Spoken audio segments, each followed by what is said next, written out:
जय हिंद प्यारे साथियों। Unique study with Ajay YouTube channel पर आप सभी का बहुत बहुत स्वागत है। देखो, अब 30 दिन का टाइम बचा हुआ है। जिन कैंडिडेटों का पेपर अगस्त में होगा और ऑलमोस्ट जो नंबर ऑफ स्टूडेंट जिन सब्जेक्टों में ज़्यादा होते हैं उन सब्जेक्टों का पेपर अभी पेंडिंग में है। ठीक है, तो ज़्यादातर जो कैंडिडेटों का कंपटीशन है वो अभी फ़िलहाल में बाकी है। क्या है? फ़िलहाल में बाकी है। तो यहाँ पर मैं आपके साथ डिस्कस करूँगा कि मैंने 3 बार जेआरएफ 2 बार नेट क्वालिफाई कर रखा है बिल्कुल रेगुलर। तो मैं किस तरीके से पढ़ता था, जब एग्ज़ाम के 30 दिन बचते थे तो मैं किस तरीके से एक स्टडी प्लान बनाता था। और हो सकता है हर एक कोई कैंडिडेट जिनका जेआरएफ क्वालिफाई होता है वो भी एक बहुत अच्छे स्कोर के साथ, और स्पेशली जनरल कैटेगरी में, तो ऑलमोस्ट मेरे हिसाब से हर एक जनरल कैटेगरी के कैंडिडेट का जिसका जेआरएफ है वो भी बहुत गजब के स्कोर के साथ उसका यही स्टडी प्लान होता है। ठीक है, तो आप भी यदि इस स्टडी प्लान को फॉलो कर लेते हैं तो आपका 100% बहुत गजब मार्क्स के साथ स्कोर जेआरएफ हो जाएगा और बहुत ही शानदार वाले नंबर आएंगे।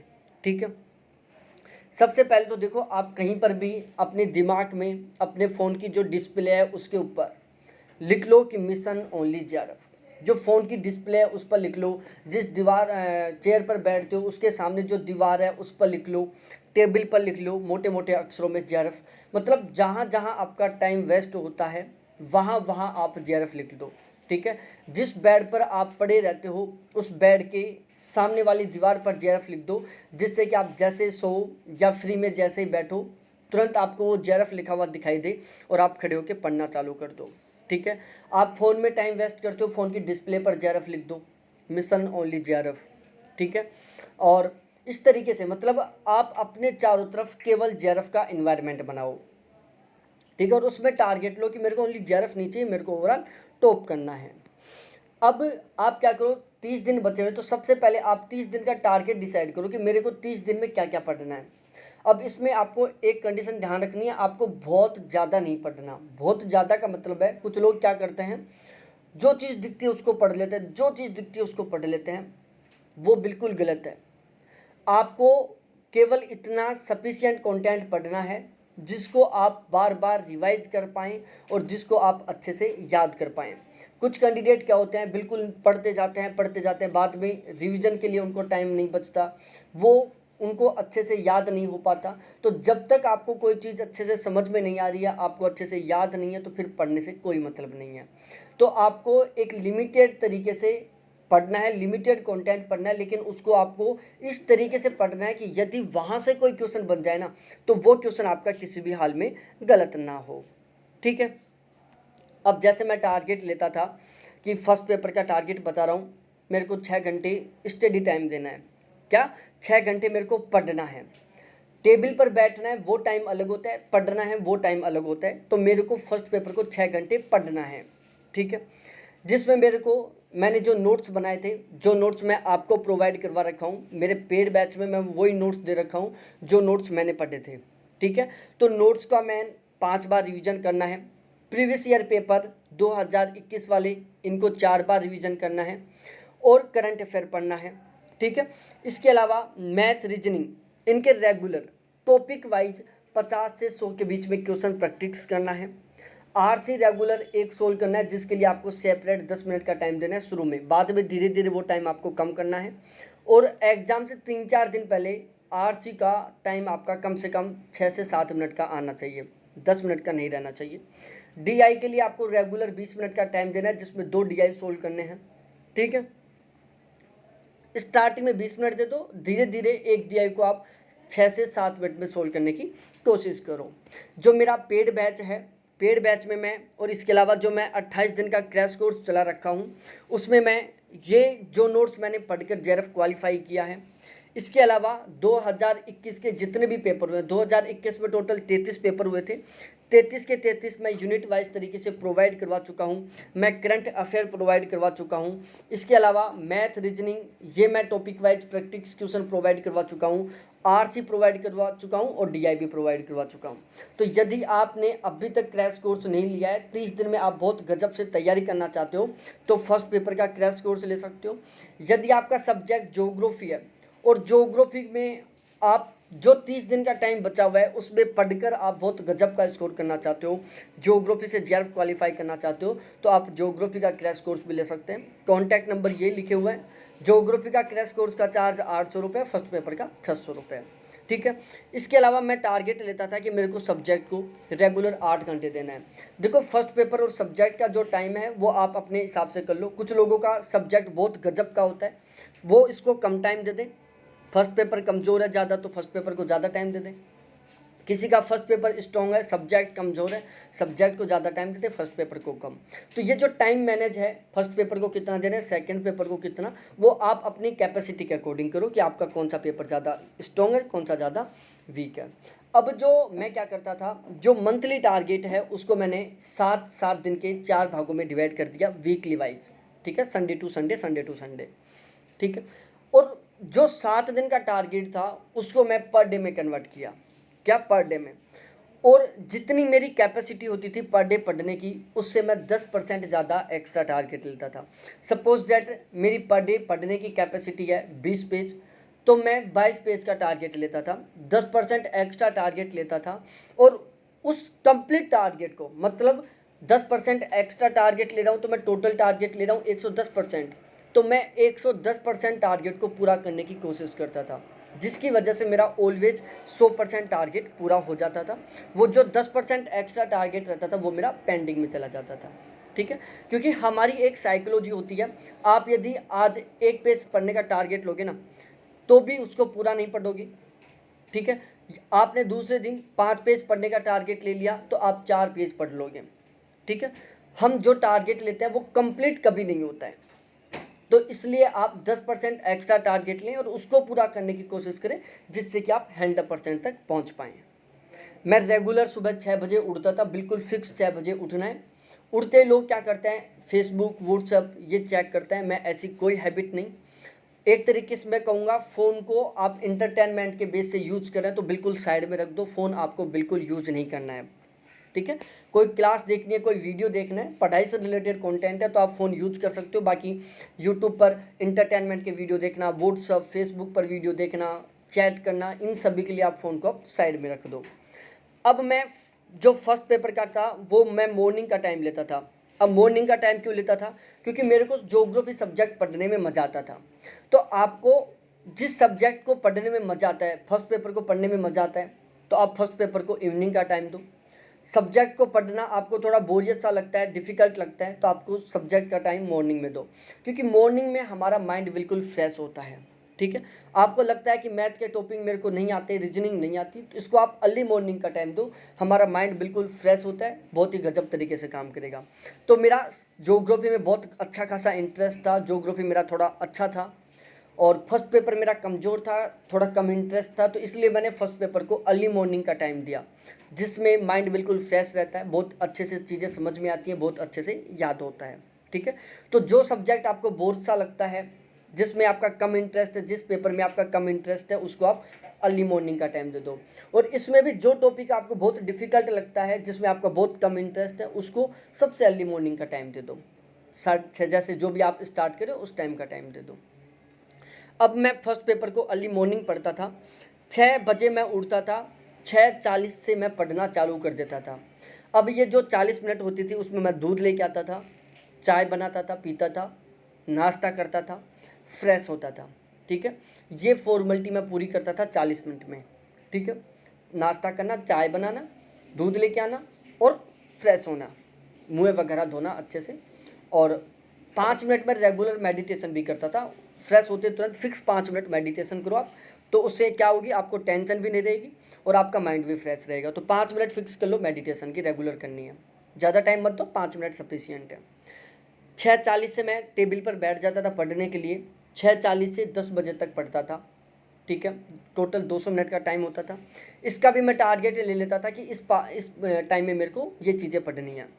फिर 10 से 11 बजे का मैं टाइम रखता था खाना खाने का, क्योंकि मेरे को अर्ली मॉर्निंग भूख लगती थी, इसलिए मैं 10 से 11 बजे का टाइम रखता था, जिसमें मैं खाना भी खाता था, खाना बनाता भी था और नहाने का काम भी करता था। तो 1 घंटे में खाना बनाना भी है, खाना खाना भी है और नहाने का काम भी है। ये 3 काम मैं 1 घंटे में बिल्कुल नॉर्मली तरीके से करता था। स्पीड फास्ट रखता था हर काम को करने की।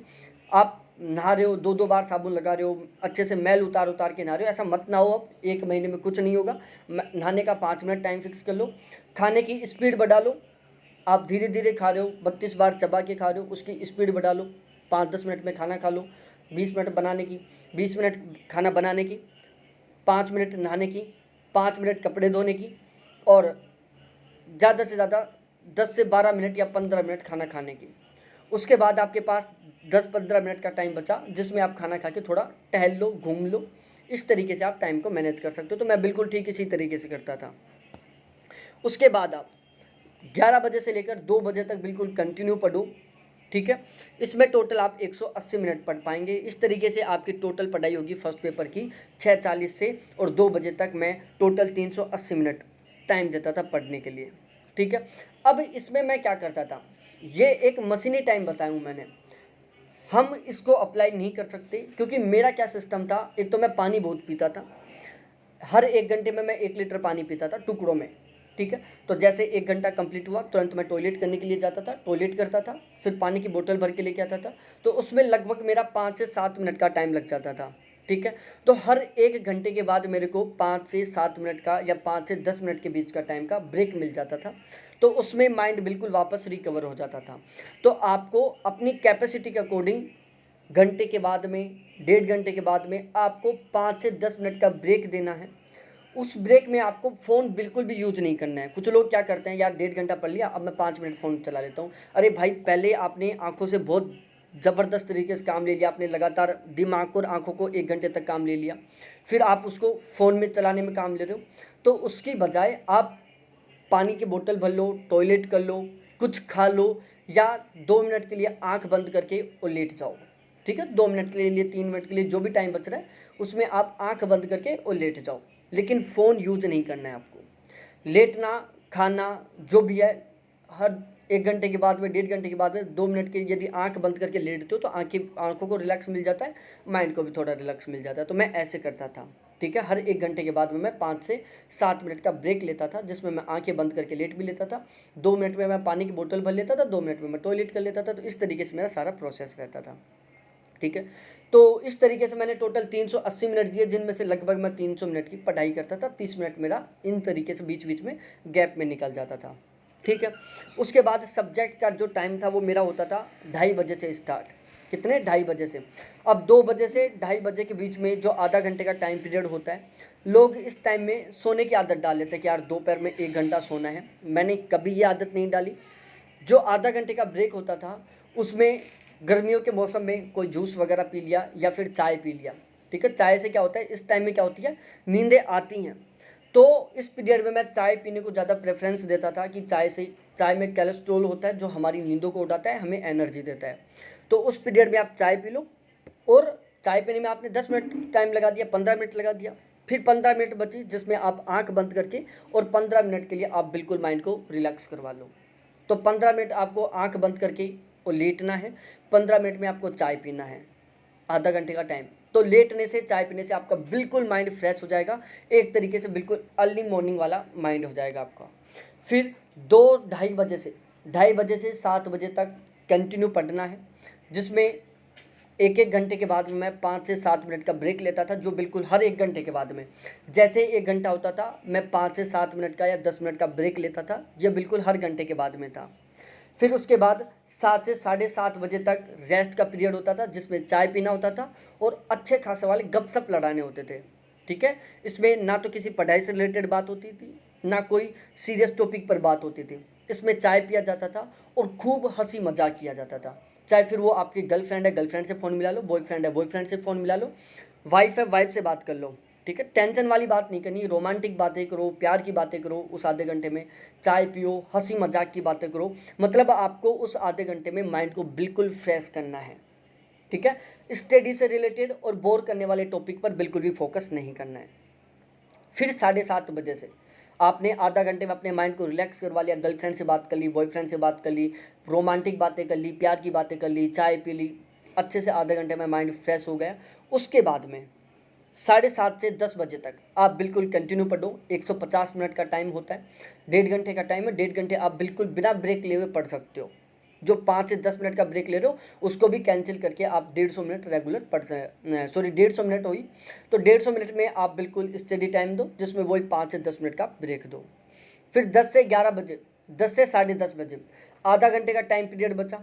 अब जिन लोगों को खाना बनाना होता है वो 10 से 11 बजे का टाइम कर लो, जिन लोगों को खाना नहीं बनाना होता वो 10 से 10:30 का टाइम कर लो।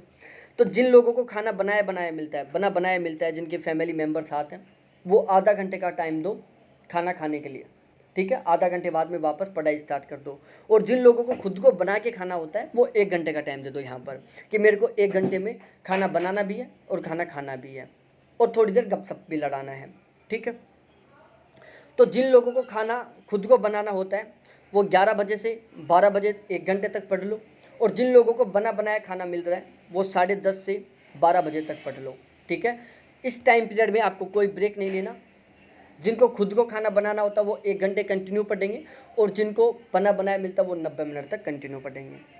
फिर 12 से 12:30 बजे तक आपको देखना है अपना जो टारगेट था उसको, कि जो मैंने आज का टारगेट डिसाइड किया था वो मेरा कंप्लीट हुआ है कि नहीं हुआ है, ठीक है ना। आपको अपना टारगेट देखना है कि आज का मेरा टारगेट पूरा हुआ है कि नहीं हुआ है, और फिर आपको नेक्स्ट डे का टारगेट तैयार करना है, ठीक है।